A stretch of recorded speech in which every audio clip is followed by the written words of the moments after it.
Hello friends, आप सबका stock intro channel में स्वागत है। आज हम बात करेंगे शेयर मार्केट के बारे में। जैसे कि लोग अच्छा रिटर्न पाने की उम्मीद में या अच्छा इंटरेस्ट मिलने की उम्मीद में अलग अलग जगह इन्वेस्ट करते हैं, वैसे ही शेयर मार्केट में भी निवेश किया जा सकता है। निवेश करने के काफ़ी सारे तरीके अवेलेबल है, जैसे कि fix deposit, real estate, gold, insurance, pension योजना, mutual fund, public provident fund. लेकिन आजकल आप देख रहे हो कि सालों साल इंटरेस्ट कम होते जा रहे हैं। रियल एस्टेट के रेट भी कम होते जा रहे हैं। इंश्योरेंस में भी लाइफ कवर होता है, लेकिन रिटर्न्स या इंटरेस्ट मिलता नहीं है। तो लोग अलग अलग तरीके ढूंढ रहे हैं निवेश करने की। इसलिए हम लोग स्टॉक मार्केट के बारे में भी सोच सकते हैं। तो आज मैं आपको सिंपल लैंग्वेज में शेयर मार्केट क्या होता है समझाने की कोशिश करूंगा। शेयर मार्केट में ही मार्केट नाम छुपा हुआ है। उसका मतलब ये भी एक मार्केट ही है। जैसे कि आम मार्केट होता है, उसी तरह शेयर बाजार काम करता है। जैसे कि मार्केट में सेलर होते हैं, बायर होते हैं, वैसे ही शेयर मार्केट में भी सेलर्स और बायर्स होते हैं। यहाँ पे आपको घर बैठे ही शेयर की खरीदारी और बिक्री कर सकते हैं। चलो तो फिर एक सिंपल भाषा में हम लोग शेयर मार्केट समझने की कोशिश करते हैं और शेयर मार्केट में जो टर्म्स यूज होते हैं, जो शब्द यूज होते हैं, वो भी समझने की कोशिश करते हैं। अभी समझो, मैंने एक छोटा सा बिजनेस करने के बारे में सोचा है और थोड़ा सा प्रॉफिट कमाने के बारे में मैंने सोचा है। तो मैंने ऐसे सोचा है कि चलो मार्केट चलते हैं और गेहूँ खरीदते हैं, और कुछ दिनों के बाद रेट ज़्यादा होने के बाद उसे बेचते हैं और उसमें प्रॉफिट कमाते हैं। तो अभी मैं मार्केट जाता हूँ और मार्केट में जाके मैं गेहूँ बेचने वाले को ढूंढता हूँ। अभी गेहूँ बेचने वाले को मैं उसकी कीमत पूछता हूँ। तो सपोज उसने बोला 1 kg का 25 रुपीज़।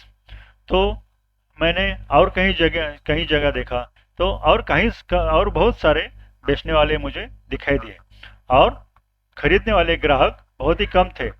तो मैंने ऐसे सोचा कि थोड़ी देर के बाद अगर ग्राहक कम है तो डिमांड कम और सप्लाई ज़्यादा है, तो उसका गेहूं का रेट कम हो सकता है। तो मैं गेहूं का रेट कम होने के बाद ही खरीदूंगा। अगर मैंने ऐसे सोचा कि ₹24 पर केजी होने पर ही मैं ये गेहूं खरीदूंगा, तो वैसे ही आप स्टॉक मार्केट में भी सोच सकते हैं। इसे कहते हैं लिमिट ऑर्डर। तो जब तक ₹24 रेट गेहूं का नहीं होगा, तब तक मैं नहीं खरीदूंगा स्टॉक मार्केट में। जब तक आपका डिसाइड किया हुआ रेट नहीं आता है, तब तक शेयर नहीं खरीदा जाता है। उसे कहते हैं लिमिट ऑर्डर। अभी इस सिचुएशन को थोड़ा सा उल्टा करते हैं। इसमें अभी डिमांड ज़्यादा है और सप्लाई कम है। उस केस में मैं ऐसे सोचूंगा कि अभी मार्केट रेट बढ़ सकता है, तो क्यों ना अभी जो रेट है उसी में मैं खरीद लेता हूँ। तो वैसे ही स्टॉक मार्केट में भी आप कर सकते हो। उसे कहते हैं मार्केट ऑर्डर। मार्केट ऑर्डर का मतलब जो भी रेट है उस ऑर्डर में आप खरीद लेते हो। तो अब तक आपने सीखा कि लिमिट ऑर्डर क्या होता है और मार्केट ऑर्डर क्या होता है।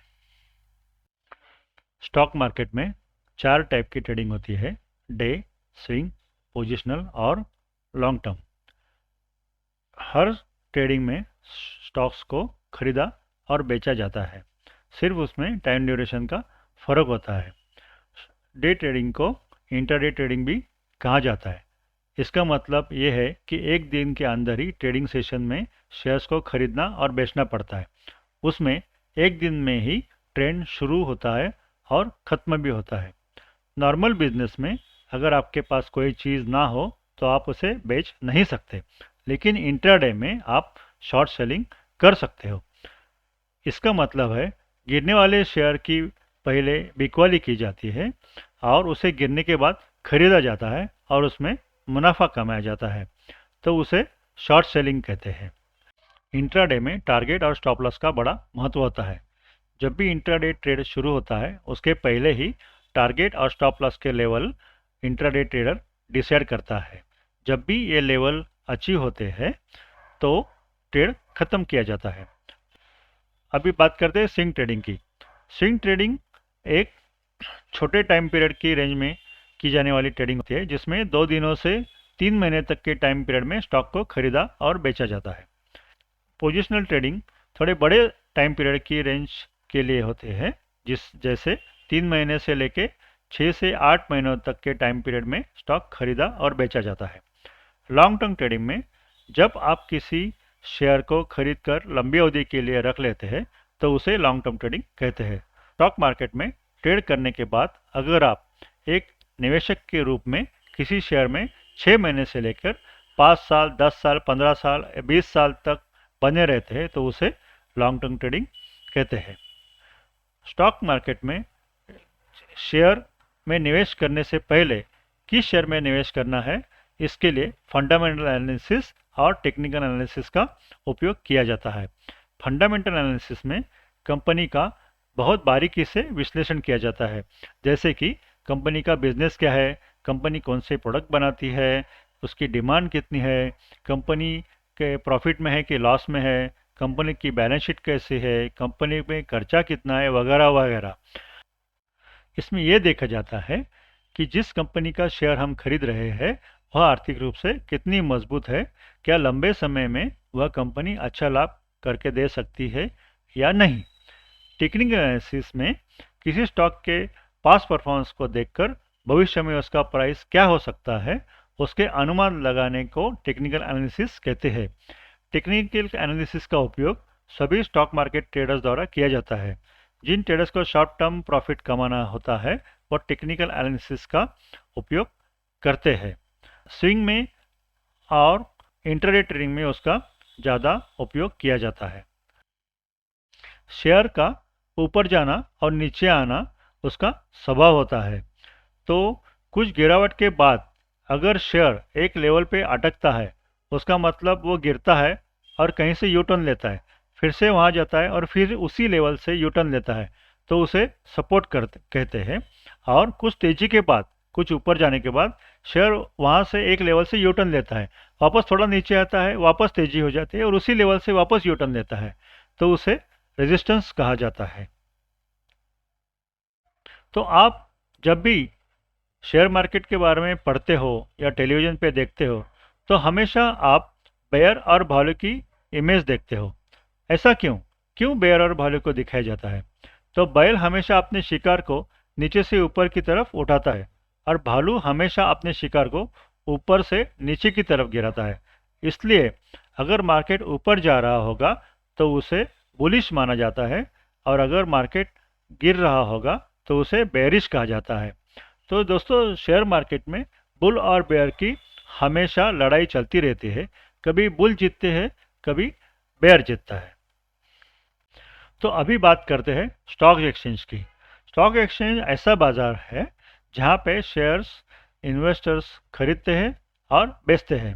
तो भारत में 2 स्टॉक एक्सचेंज है, बॉम्बे स्टॉक एक्सचेंज और national stock exchange. Bombay stock exchange को बीएसई कहा जाता है, बीएसई भी कहा जाता है, और नेशनल स्टॉक एक्सचेंज को एनएसई भी कहा जाता है।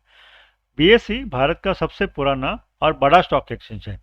सेंसेक्स बीएसई में लिस्टेड कंपनियों से टॉप 30 कंपनियों का मार्केट कैप के हिसाब से इंडेक्स करता है।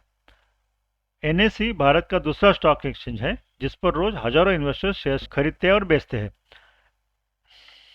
एनएसई का बेंचमार्क इंडेक्स निफ्टी है और निफ्टी में 50 कंपनियां शामिल है, इसलिए निफ्टी को निफ्टी 50 के नाम से भी जाना जाता है। सेंसेक्स और निफ्टी यह दोनों ही बेंचमार्क इंडेक्स है। सेंसेक्स बीएसई का बेंचमार्क इंडेक्स है और निफ्टी एनएसई का बेंचमार्क इंडेक्स है। तो दोस्तों, इस वीडियो में इतना ही। आगे आने वाली वीडियो में हम लोग अगर शेयर में निवेश करना है या शेयर में ट्रेडिंग करना है तो उसके लिए क्या करना पड़ता है उसकी बात करेंगे। तब तक के लिए धन्यवाद। Bye bye.